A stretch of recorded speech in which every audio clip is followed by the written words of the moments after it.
சீமானை வைத்து ஒரு அலையன்ஸை கட்டமைக்கணும்னு அண்ணாமலை கூட நினைச்சிருக்கலாம்.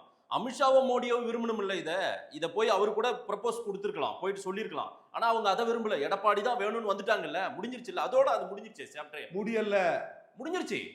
சீமான் ஒத்துக்க மாட்டார் சார். அது சுத்தமாவே முடிஞ்சிருச்சுன்ற நான் சொல்றேன். சீமான் ஒத்துக்க மாட்டார், பிஜேபி அலையன்ஸுக்கு ஒத்துக்க மாட்டார் சீமான். எந்த காலத்திலும் சீமான் பிஜேபியோட கூட்டணி சேர மாட்டார் சார். சீமானும் உனக்கு ஒரு மிக நன்றாகவே தெரியும். உன் மேல சீமான் மீது மதிப்பு மரியாதை உள்ளவர்னு எனக்கும் தெரியும். சோ சீமானை பற்றி நீ ஒரு வியூ சொன்னா அதை நான் 100% மறுத்து சொல்றதுக்கு எனக்கு உரிமை கிடையாது. சரி, சீமான் தனிச்சு தான் போறாருங்கிறதுல எனக்கு மாறுபட்ட பயம் காட்டுறதா? எடப்பாடிக்கு பயம் காட்டுறதுக்காக இதை இன்னமுமே அந்த ஃபார்முலாவை சொல்லிட்டு இருக்கீங்களா? சீமான் தனிச்சு தான் போறாருங்கிறதும் இந்த எஸ்ஐஆர் மேட்டர்ல எல்லாரை விட அதிகமா மத்திய அரசையும் மோடியும் அதிகம் எதிர்க்கிறதும் சீமான் தாங்கிறதும் தெள்ள தெளிவா தெரியுது. ஆனா எண்ட் ஜஸ்டிஃபைஸ் த மீன்ஸ் தமிழக அரசியல் களத்துக்குள்ள பல விஷயத்த ரவீந்திர துரைசாமி சாதிச்சவன்.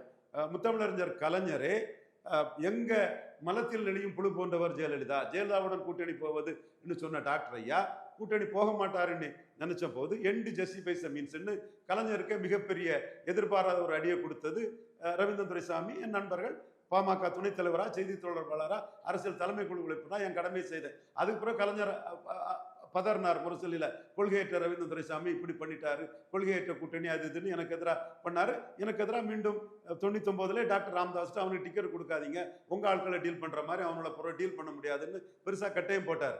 பட் அந்த இடத்துக்குள்ள அதை நான் சாதிச்சு காட்டினேன் பாமகவுக்காக. சோ இந்த மாதிரிப்பட்ட இதுகள் என்னால முடியுங்கிறது பிளேயர்ஸுக்கு தெரியும், லீடர்ஸுக்கு தெரியும். குறிப்பா சத்யன் குருமூர்த்தி சசிகலாவுக்கு ஆளுன்னு எடப்பாடி சிஎம் போஸ்ட்ல தூக்கி போடும்போது நாம தான் நேஷனல் மைண்டட் கம்யூனிட்டி, வெள்ளாள கவுண்டர்கள், தேசிய எண்ணம் கொண்டவங்க, நம்ம அவங்கள டச் பண்ணக்கூடாது, அப்படியே அவங்க ஸ்ட்ரெங்தன் ஆகுதுக்கு முன்னாடி தூக்கி போட்டோம்னா சசிகலா காலில் மலமளன்னு அத்தனை பேர் போய் விழுந்துருவான். அதனால நம்ம சசிகலா ஸ்ட்ரெங்தன் ஆயிடுவாங்க. அதனால நம்ம அந்த மூவ் போகக்கூடாதுன்னு இவங்களை காப்பாற்றி விட்டது நாம தாங்கிறது புதன் பழனிசாமிக்கும் தெரியும், எடப்பாடி பழனிசாமிக்கும் தெரியும். ஸோ இதுல நம்ம ஒரு மூவ் மோடி சென்ட்ரிக்கா எடுத்தோம்னா சாதிச்சிருக்கோம். மோடி சென்ட்ரிக்கா மீண்டும் சீமானுக்கு இது எதுவுமே பொருந்தாதேன்ற நான் இடைமறிக்கிறதுக்கு மன்னிக்கவும், நீங்க பேசுங்க, உங்க கருத்தை பதிவிடுங்க.